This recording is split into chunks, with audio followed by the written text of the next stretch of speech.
Bonjour à tous.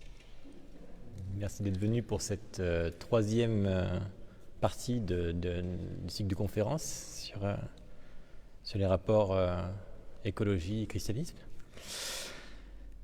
On va attaquer directement dans le vif du sujet. On va directement, si vous voulez bien, lire un petit morceau pris toujours dans Laudato Si, l'encyclique de notre pape. Saint François, fidèle à l'écriture, nous propose de reconnaître la nature comme un splendide livre dans lequel Dieu nous parle et nous révèle quelque chose de sa beauté et de sa bonté. Dans le livre de la sagesse, chapitre 13, verset 5, la grandeur et la beauté des créatures font contempler, par analogie, leur auteur. Et dans l'épître aux Romains, chapitre 1, verset 20, ce que Dieu a d'invisible depuis la création du monde se laisse voir à l'intelligence à travers ses œuvres, son éternelle puissance et sa divinité. Voilà. Alors là, plus particulièrement, en fait, dans le cadre de cette partie-là, on va essayer d'identifier un petit peu le rôle réciproque que l'homme et la création ont l'un envers l'autre. Enfin, qu'on peut en déduire de notre point de vue de chrétien.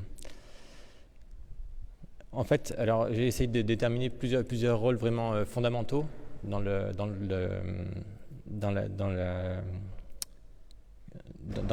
que l'homme peut extraire de la nature. Alors en fait, en tout premier lieu, pour nos ancêtres préhistoriques, mais vraiment très très loin au début du paléolithique, on pense que les ancêtres de l'homme étaient arboricoles. On pense à différentes choses, notamment par le fait que nous avons un pouce préhensile qui nous permet facilement de nous accrocher aux branches. Alors moi, en tant qu'élagueur, ça m'aide beaucoup, voilà, parce que je retrouve cette fonction primordiale. Cette théorie est avancée par Francis Halley, qui est un des plus célèbres botanistes de notre époque, pour le coup, et je souscris assez à cette idée-là, ça me paraît assez légitime. Alors pour ceux que ça peut déranger, parce que c'est vrai qu'au travers du christianisme, il y a eu plusieurs courants, notamment des gens qui ont du mal à penser que l'évolution a eu lieu telle qu'elle est décrite par les scientifiques. Ça, c'est un point qui est respectable aussi, parce que ça reste une théorie de l'évolution, pourquoi pas. On peut envisager que c'est pas forcément comme ça. Et surtout que pour certaines personnes, ça vient à l'encontre du fait que Dieu a fait l'homme à son image. Alors, pour essayer de rétablir un peu le lien entre ces deux approches, on voit bien que notre corps n'est pas fait d'argile, comme c'est marqué dans la Bible. On n'est pas fait en terre, on a un corps biologiquement animal. Et donc pour le coup, animal, ça signifie capable de mouvement, en fait. On est vraiment capable de bouger. Et donc par cette approche, en fait, à mon sens, le processus évolutif tel que les scientifiques le décrivent, c'est le façonnage de l'homme par Dieu, afin qu'il s'approche de plus en plus à l'image de Dieu. Mais à mon sens, c'est moins physique que spirituel, cette approche-là, en fait. C'est que dans ce développement biologique, ce qui est intéressant, c'est de voir l'émergence d'une conscience. Ça, j'en ai parlé un petit peu dans la première conférence. À mon sens, ça n'engage que moi, l'image de Dieu, être à l'image de Dieu, c'est que notre conscience est à l'image de Dieu. La conscience est divine. Ça n'empêche pas que notre corps, biologiquement, reste un corps animal, avec des besoins animaux. Voilà. Donc, en premier lieu, oui, pour revenir sur mon raisonnement de départ, donc l'arbre est un refuge. Un refuge. Donc déjà, à la base, il y a cette notion de cocon protecteur, en fait. Puis ensuite, c'est aussi la création de manière beaucoup plus large est un lieu de ressources alimentaires. Et encore une fois, biologiquement, on le retrouve dans notre morphologie. On a des yeux de chasseur, on a des mains qui sont capables de creuser pour aller extraire des tubercules. On a des bonnes performances à la course aussi, qui nous aident à la chasse. Beaucoup de biologistes considèrent que notre super pouvoir biologique, c'est l'endurance. On est capable de courir pendant plusieurs centaines de kilomètres, ce que peu d'animaux sont capables de faire.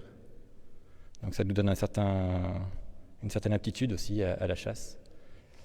Notre vision double nous permet d'avoir un relief et nous permet de viser aussi. Peu d'animaux sont capables de lancer un objet en visant. Ça, c'est quelque chose qui est assez intéressant. Notre cerveau nous permet aussi de concevoir des pièges qui ont servi à nos ancêtres préhistoriques à attraper des mammouths, qui sont des animaux tellement plus grands qu'eux, que c'est quand même quelque chose qui est difficilement négligeable. Et aussi, on a la faculté de reconnaître les végétaux comestibles, éviter les végétaux toxiques. Et on a aussi, en dernier point, la capacité de transmettre ce savoir. Tous ces éléments, basés encore une fois sur des recherches archéologiques et actuelles aussi, évidemment, permettent de penser que la façon dont on a été créé nous permet d'explorer différentes pistes de survie par rapport à tout l'environnement qui nous entoure. Donc, en deuxième point, je disais que la nature est vraiment un rôle de réserve de nourriture aussi, quelque part. En troisième point, ce que je trouve intéressant, c'est le côté thérapeutique de la nature. Les plantes nous soignent. Les plantes nous soignent. On arrive à extraire beaucoup de molécules qui ont un effet sur notre corps, positif ou négatif. On essaie de se soigner avec les positives. Et par exemple, je ne sais pas si vous savez, mais l'aspirine est issue au départ de ce qu'on a pu extraire de l'écorce de saule, l'acide salicylique. Les substances amères aussi qu'on a dans certaines plantes ont des vertus digestives. Et c'est ce qui fait que dans notre alimentation, il est important de manger des choses amères, même si le goût n'est pas forcément agréable, mais ça nous permet de pouvoir digérer les autres aliments. Dans ce registre-là, je ne sais pas si vous savez, mais le fait qu'on épice nos plats, pas forcément pimentés, mais le fait que ce soit épicé avec du curry, avec des goûts comme ça, c'est que ces plantes-là ont des vertus aseptisantes. Et encore une fois, qui aident à la digestion. C'est pas anodin, en fait. C'est pas par hasard, c'est pas juste parce que ça a bon goût. C'est parce que ça a un bon effet sur nous. Il y a un anthropologue qui a beaucoup travaillé avec les peuples d'Amérique du Sud, qui s'appelle Jérémy Narby. Je vous engage à écouter ses conférences, c'est assez fascinant. Et il parle dans une de ses conférences d'une plante qui s'appelle le sangré de grado, dont la sève est cicatrisante. Alors là où c'est intéressant, c'est qu'on pourrait penser que c'est bien, il y a des molécules qui sont dedans qui nous aident à cicatriser. Donc effectivement, on a analysé la sève du sangré de grado et on s'est aperçu qu'il y avait 3 molécules qui avaient effectivement des capacités cicatrisantes. Là où ça devient sympa, c'est que quand on prend la sève en entier, on a des réactions de cicatrisation qui sont 4 fois plus rapides qu'en utilisant les 3 molécules en question. Donc il y a une espèce de synergie dans tous les éléments qui sont compris dans cette sève et qui permettent d'avoir un effet bien plus performant que simplement l'effet physiologique d'une molécule. Voilà. Mais en plus de ça, pour beaucoup de plantes, c'est très sympa, j'aime beaucoup cette idée-là. Le mode d'emploi est compris dans la forme de la plante. On appelle ça, je ne sais pas si vous avez entendu parler de ça, la théorie des signatures. Alors qui a été développée par Paracels, je crois dans les années 1600, qui après a été mise plus bas que terre, cette théorie-là, en disant que c'était un romantique, que c'était n'importe quoi. Et puis en fait, c'est de plus en plus c'est réhabilité. Alors la théorie des signatures implique qu'une plante peut avoir des capacités thérapeutiques en fonction de à quoi elle ressemble dans notre corps. C'est-à-dire que si vous coupez une carotte en transversale, vous avez la forme, vraiment le dessin d'un œil qui se dessine. Et il se trouve que dans la carotte, vous avez des éléments qui sont très très bons pour les yeux. De la même manière que dans la noix, qui ressemble au cerveau, vous avez des éléments qui sont très très bonnes pour le développement neuronal.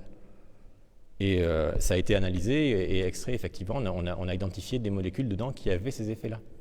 Ce qui est fascinant, c'est de voir la corrélation qu'il y a entre les deux. C'est très fréquent, hein. J'en ai retiré quelques exemples. Là, pour le coup, il y a la pulmonaire, qui est une plante dont la forme ressemble à un poumon et qui a des capacités thérapeutiques pour l'appareil respiratoire. La vigne rouge, qui ressemble à un réseau veineux, qui est rouge, effectivement, et qui a des vertus très très importantes qui sont connues depuis très longtemps pour la circulation sanguine. On a fait la jouvence de la baie-souris, je ne sais pas si vous connaissez, là, pour le coup, il y a une bonne partie de vigne rouge dedans. Qu'est-ce qu'il y a d'autre? Le raisin. Si on regarde la forme d'une grappe de raisin, c'est pareil, ça a une forme de système pulmonaire avec les alvéoles et tout ça. Et ça a des très très bonnes vertus au niveau de l'appareil respiratoire. La tomate, pour le cœur, voilà, avec de lycopène, avec des choses comme ça qui ont des capacités à aider notre pompe qu'on a là. Donc ouais, c'est une pharmacie. On a une pharmacie autour de nous en fait. Et alors, je ne vous parle même pas des capacités thérapeutiques qu'a notre alimentation de manière générale, en fait. À partir du moment où on fait en sorte de bien équilibrer et de prendre un petit peu dans chaque secteur de ce que la nature nous propose, c'est là où on arrive à avoir une hygiène alimentaire qui est cohérente et qui est complémentaire des uns envers les autres. Je reviens sur l'exemple des épices tout à l'heure. Donc pour l'instant, on a le refuge, on a la nourriture, on a la pharmacie. Puis on a aussi tous les matériaux qu'on peut utiliser dans la nature. Et bon, mon domaine de prédilection, ça reste l'arbre, donc le matériau sur lequel je me suis bien penché sur l'histoire, c'est le bois, évidemment. Alors le bois, ce qui est intéressant, c'est qu'on s'en sert pour se chauffer, pour s'abriter, pour protéger nos enfants avec un berceau, avec des barrières en bois, on mange sur une table en bois, on s'assoit sur des chaises en bois. On finit même par être enterré entre quatre planches de bois en fait. Donc du berceau jusqu'au cercueil, en fait, on a une utilisation du bois sur tous les jours et dans tous les aspects de notre vie, on utilise du bois. Ça, c'est vraiment fascinant à voir. Quel que soit, a priori, bon, à part les Inuits qui ont beaucoup moins de bois que nous, mais pour le coup, quasiment tous les peuples sur Terre utilisent le bois de manière absolument exhaustive en fait. Hop. Au niveau des constructions, on peut très bien faire sa maison en terre, mais alors elle devient tellement plus robuste quand on mélange la terre avec de la paille. Et ça crée une armature dans la terre et ça fait quelque chose de beaucoup plus durable. Les cordages qu'on peut utiliser pour différents usages sont la plupart du temps, au moins au départ, constitués de fibres végétales. Ouais. Alors les instruments de musique aussi. Beaucoup en bois, en cordes, en boyaux d'animaux, en peau d'animal aussi. Il y a toutes sortes de choses qu'on peut utiliser qui sont prises dans la nature et qui nous permettent d'arriver à exprimer cette fameuse créativité qui est pour moi d'essence divine en utilisant les possibilités que nous offrent ces matériaux pour faire quelque chose qui devient de l'ordre du spirituel, oui, complètement. Et dans cet ordre-là aussi, le papier, la fibre de bois, ça permet de transmettre notre savoir, et c'est pas rien, de traverser les générations par rapport à ça. Avant d'utiliser le papier, on avait compris qu'on pouvait écrire ça sur des écorces de bouleau par exemple, qui a été très longtemps utilisée. La peau de veau aussi, quand on parle d'un vélin, les vieux manuscrits qui sont en vélin, c'est de la peau de veau qui est tannée, suffisamment fine pour pouvoir faire des feuilles sur lesquelles on peut écrire. Et comme ça, les moines copistes arrivaient à transmettre tout le savoir et à compiler les savoirs sur des éléments qu'on retrouve dans la nature. Alors oui, c'est marrant aussi de voir, pour un parallèle avec le mélange paille-terre dont je parlais tout à l'heure, on peut le retrouver sur une autre échelle aussi, par rapport à la distinction entre le fer et le charbon. Je ne sais pas si vous savez, mais le fer et l'acier, pardon. Le fer tout seul est un matériau qui est bien utilisable, mais qui a un problème, c'est qu'il reste très mou. Et si on le mélange avec du charbon, en fait, on a fini par avoir de l'acier qui est excessivement dur et beaucoup plus intéressant en termes de caractéristiques mécaniques.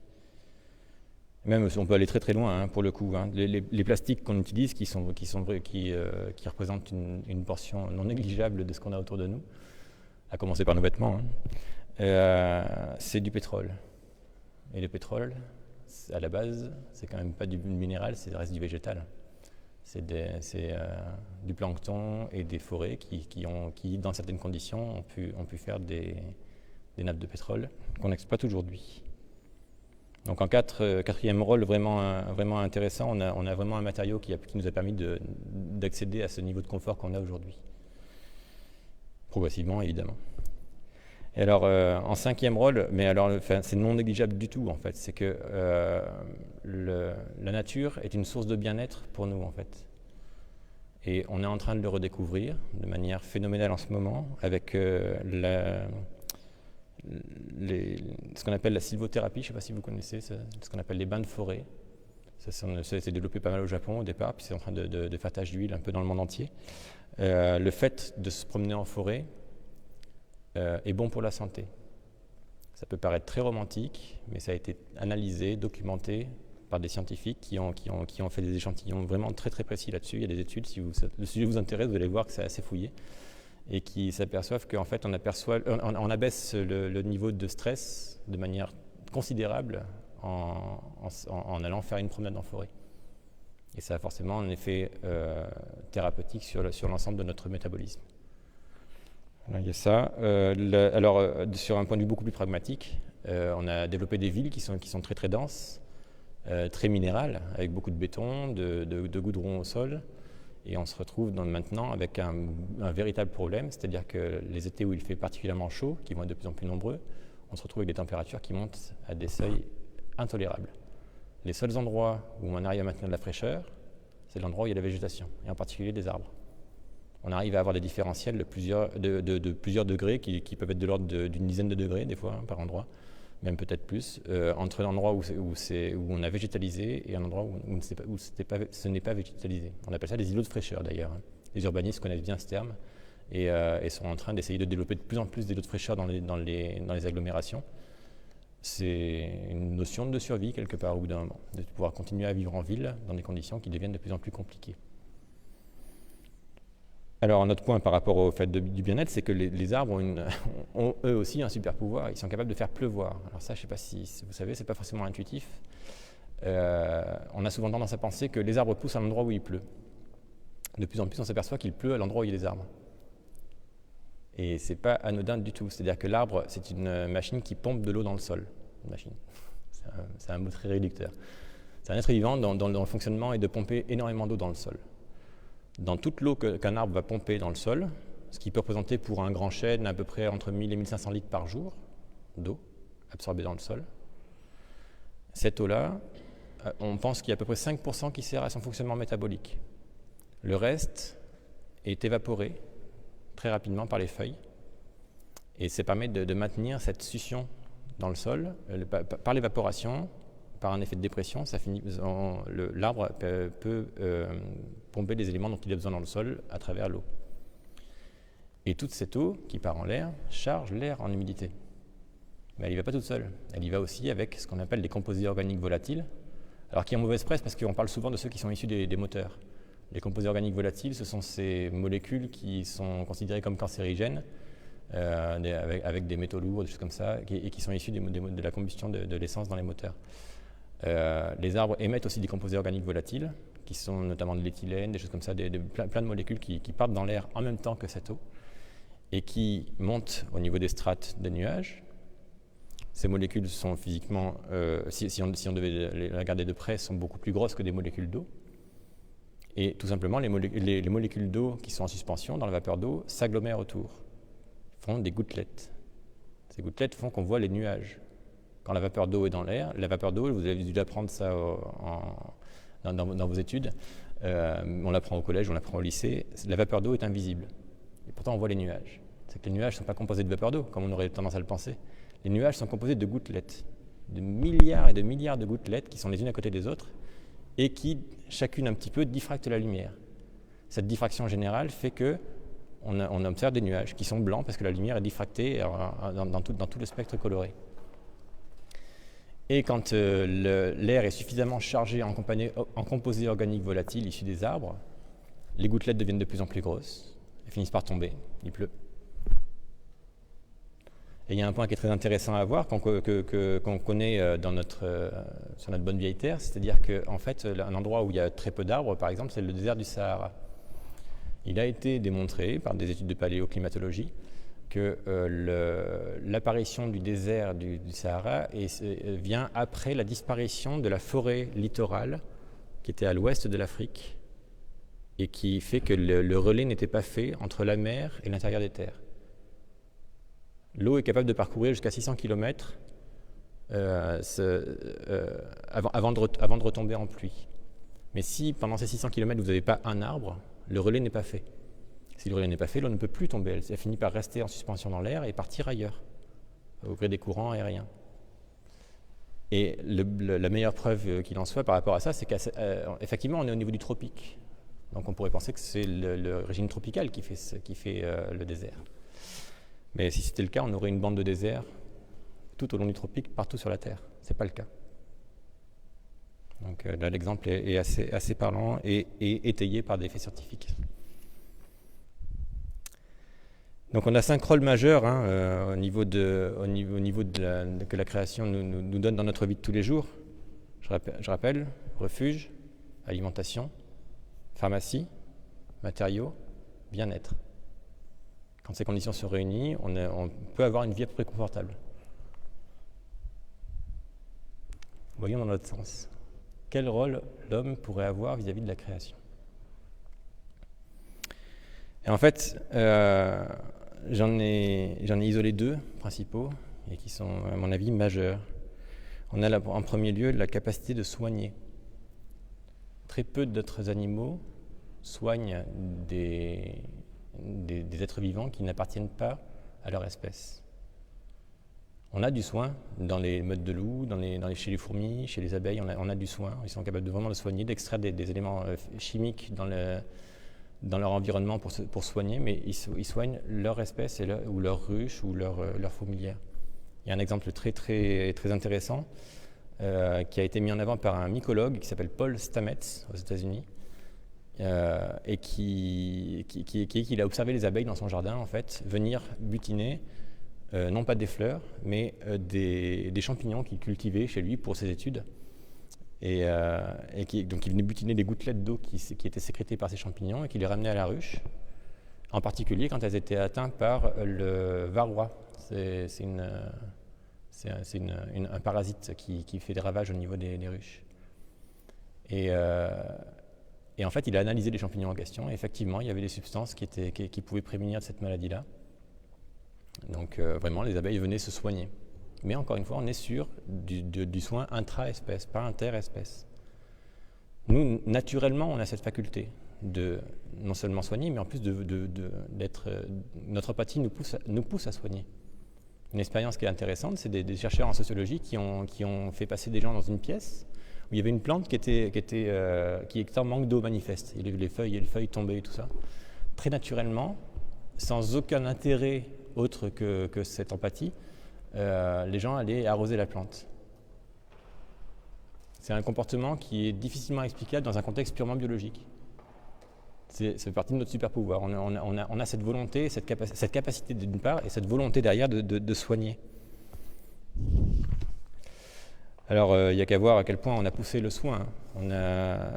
On est capable d'identifier les pathologies, de manière, des fois avec des symptômes qui sont excessivement fins.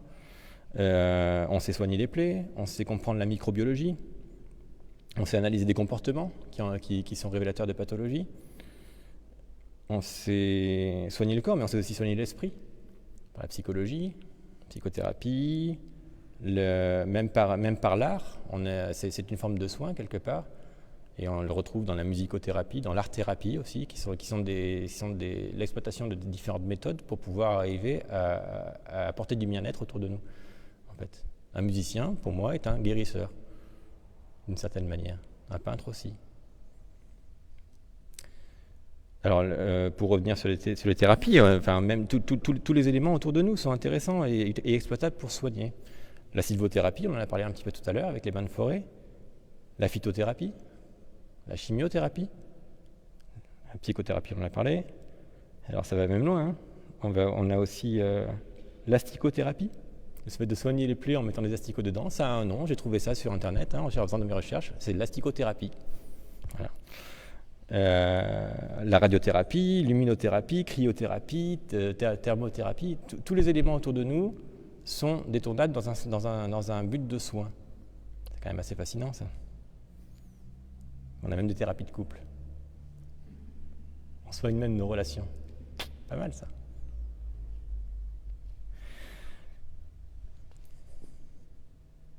Ouais, c'est ce que je disais tout à l'heure, là pour le coup, le fait Sauf pour quelqu'un qui aurait justement une pathologie mentale le coupant de cette sensation-là, le fait de voir un animal, une plante, un humain blessé ou en besoin, on se sent poussé vers le fait d'y aller, en fait, et de l'aider, et de faire tout ce qu'on peut pour l'aider.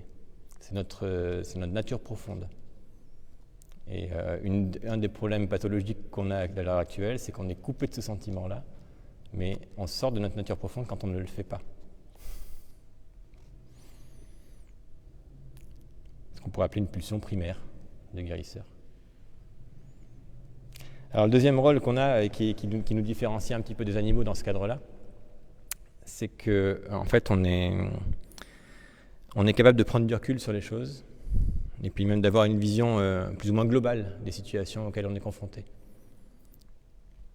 Ça nous permet d'analyser, de déduire, de planifier.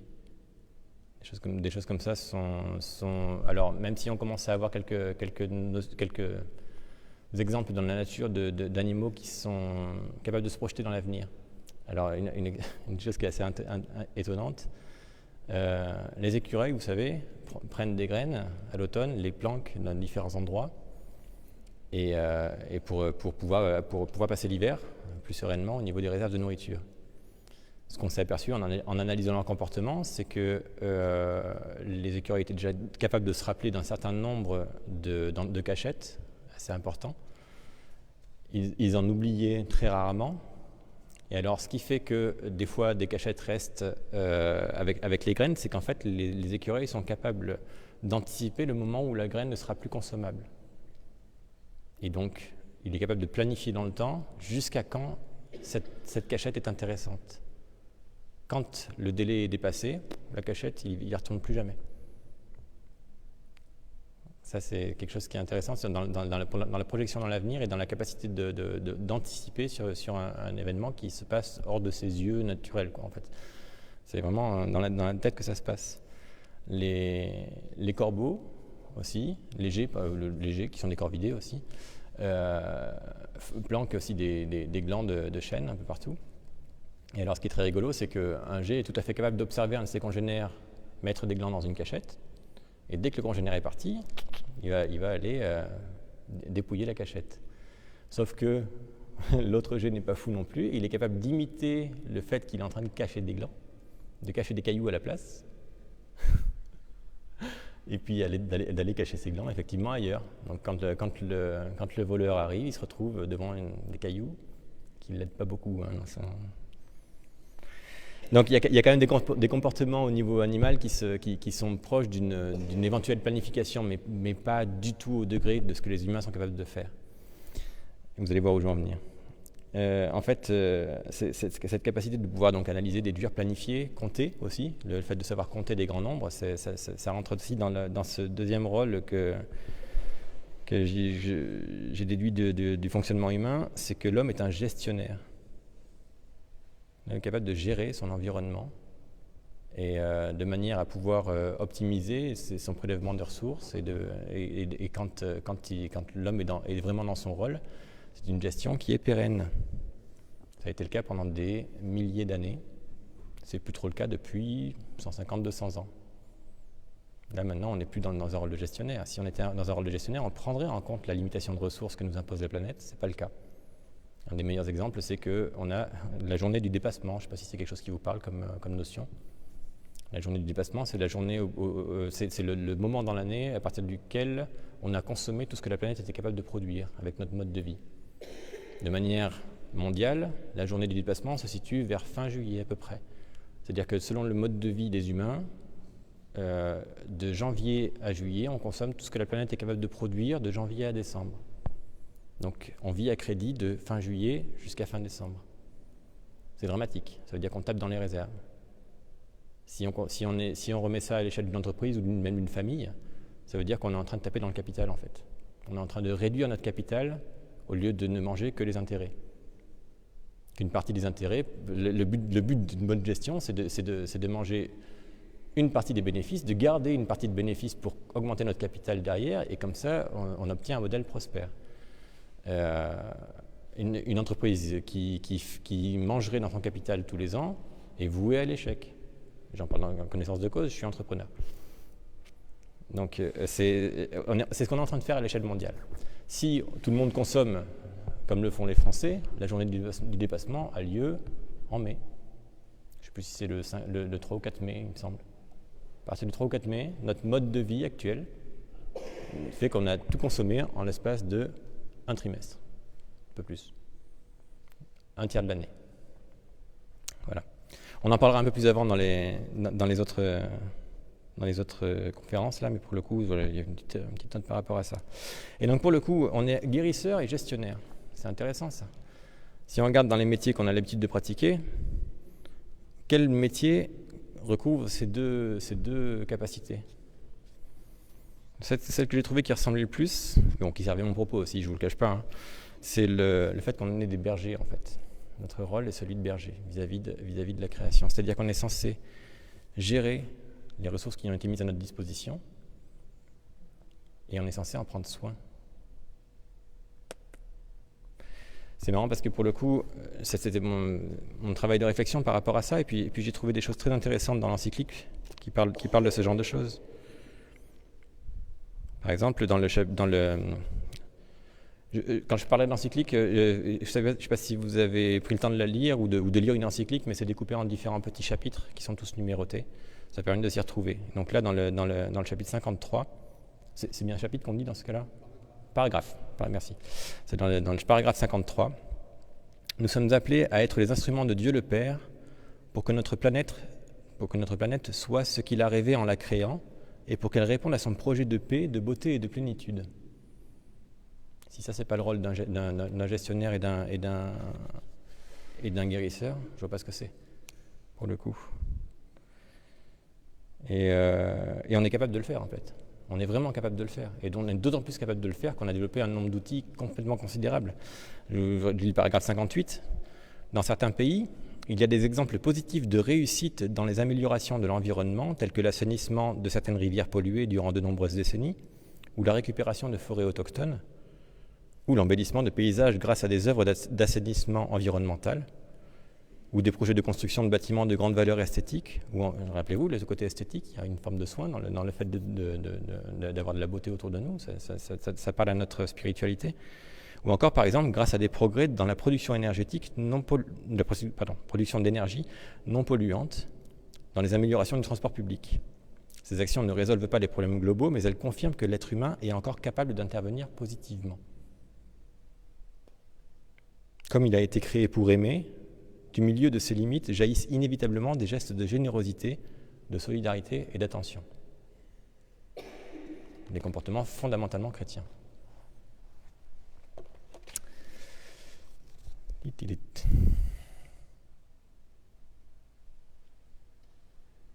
Oui, ça répond encore une fois à cette notion de soumettre la nature et de la dominer, dont on a parlé un peu au départ. Mettre sous la protection, dominer, agir en bon père de famille. C'est ça, l'idée d'un gestionnaire et d'un guérisseur. Avoir une position de protection dans les actes. Et en échange, on peut profiter des bienfaits. Un autre point qui s'accorde avec cette vision des choses, c'est que dans l'ordre de la création, l'homme est créé en dernier. En tout cas dans les textes, pour le coup, par rapport à ça. Oui, on ne fait pas appel à un gestionnaire avant d'avoir un patrimoine à gérer. On a d'abord un patrimoine, il y a un besoin de gestion, on met un gestionnaire en place. Dieu ordonne à chaque élément de la création que la lumière soit, que les animaux, etc. Quand on a déjà parlé la première fois, et au moment de la création de l'homme, c'est faisons l'homme à notre image. C'est un conseil, un avis que Dieu se donne à lui-même. C'est cette différence fondamentale. Ouais. Donc vous l'aurez compris selon mon opinion, hein, l'homme est le berger que Dieu a voulu pour sa création. Dieu est le propriétaire, l'homme est le berger. Dieu est le propriétaire. Je reprends.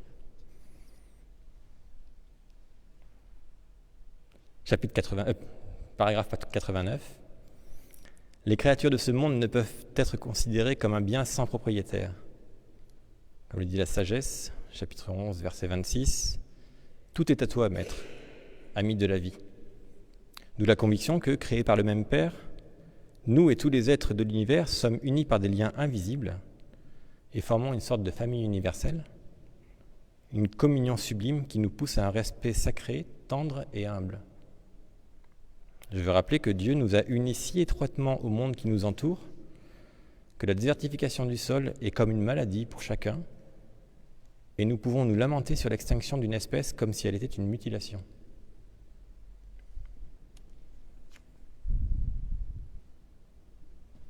Intéressant ça.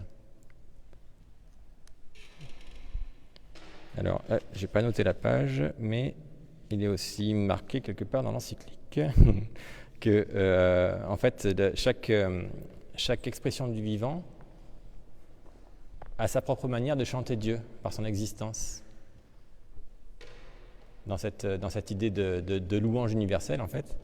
Et chaque fois qu'une espèce s'éteint, c'est une façon de louer Dieu qui disparaît. Donc si effectivement on a ce rôle de berger, c'est à nous de prendre soin de ces espèces-là et de faire en sorte qu'elles ne disparaissent pas. On est un peu à l'encontre de ce qui se passe en ce moment, mais c'est peut-être à nous chrétiens de se réveiller un petit peu par rapport à ça et de prendre les choses en main et de redevenir les bergers qu'on doit être.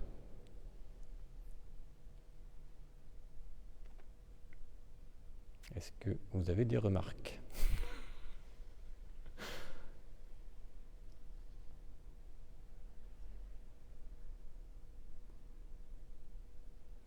Ah mais c'est fou, soit je suis très très clair, soit je ne le suis pas du tout. Tout le monde est d'accord, c'est parfait, impeccable. L'unité des chrétiens. Alors ça je l'ai déjà dit. Hop, page 12. Si, c'est intéressant ça pour le coup. Vous vous rappelez que l'encyclique s'appelle Laudato Si et que le pape François a pris en exemple la vie de Saint François, qui a été déjà nommé patron de l'écologie par Jean-Paul II en son temps. Saint François, chapitre 12, paragraphe 12, je vais y arriver. Saint François, fidèle à l'Écriture, nous propose de reconnaître la nature comme un splendide livre dans lequel Dieu nous parle et nous révèle quelque chose de sa beauté et de sa bonté. Sagesse 13, verset 5. La grandeur et la beauté des créatures font contempler par analogie leur auteur. Et ce que Dieu a d'invisible depuis la création du monde se laisse voir à l'intelligence à travers ses œuvres, son éternelle puissance et sa divinité. Ça, je l'ai dit au début. Je vous le redis maintenant pour que ça rentre bien. Mais ce qui est intéressant aussi, c'est de voir que en fait, Saint François au couvent laissait toujours une partie non travaillée pour laisser bien les plantes sauvages. Et en fait, comme ça, ceux qui venaient pouvaient admirer la beauté de la création et laisser leur pensée s'élever vers le Seigneur, en fait, parce que c'est lui qui était à l'origine de cette partie-là, vu que personne d'autre l'avait travaillé. Intéressant comme approche. Ça me fait beaucoup penser à ce qu'on appelle pompeusement maintenant la gestion différenciée. Le fait de laisser les bas-côtés dans des voies de circulation, de ne pas désherber ou débroussailler absolument tout ce qui cherche à pousser. La gestion différenciée, c'est ce qui fait que maintenant vous avez pas mal d'herbes folles qui poussent le long des routes, notamment dans les petites villes. Voilà. La Roche-sur-Yon étant la capitale de la biodiversité, voilà, ça fait fort de ne pratiquer une bonne gestion différenciée.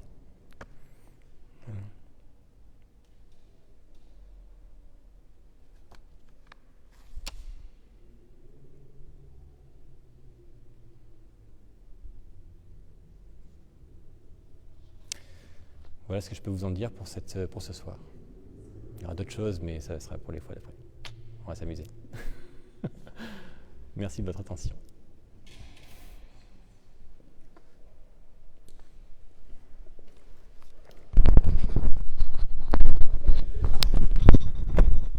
Donc merci, on a compris qu'il fallait qu'on soit des bons bergers. Ça tombe bien, ma vocation m'invite aussi à être un bon berger. Je ne sais pas si j'y arrive, mais en tout cas, je suis content que tout le monde y soit appelé, chacun à son niveau. Voilà, donc on vous donne rendez-vous la semaine prochaine pour la suite. Je ne me souviens plus du thème exact, mais voilà. Et puis n'hésitez pas à poser des questions si vous en avez. Hein. Donc François a une approche personnelle, mais très intéressante justement. Et ça peut susciter... j'ai pas mes lunettes. Le thème de la semaine prochaine, c'est une ou des écologies, différencier l'écologie politique de l'écologie intégrale plébiscitée par le pape François. Ça va être sympa. Voilà. Ça va éclairer vos votes. Allez, à bientôt. À la semaine prochaine.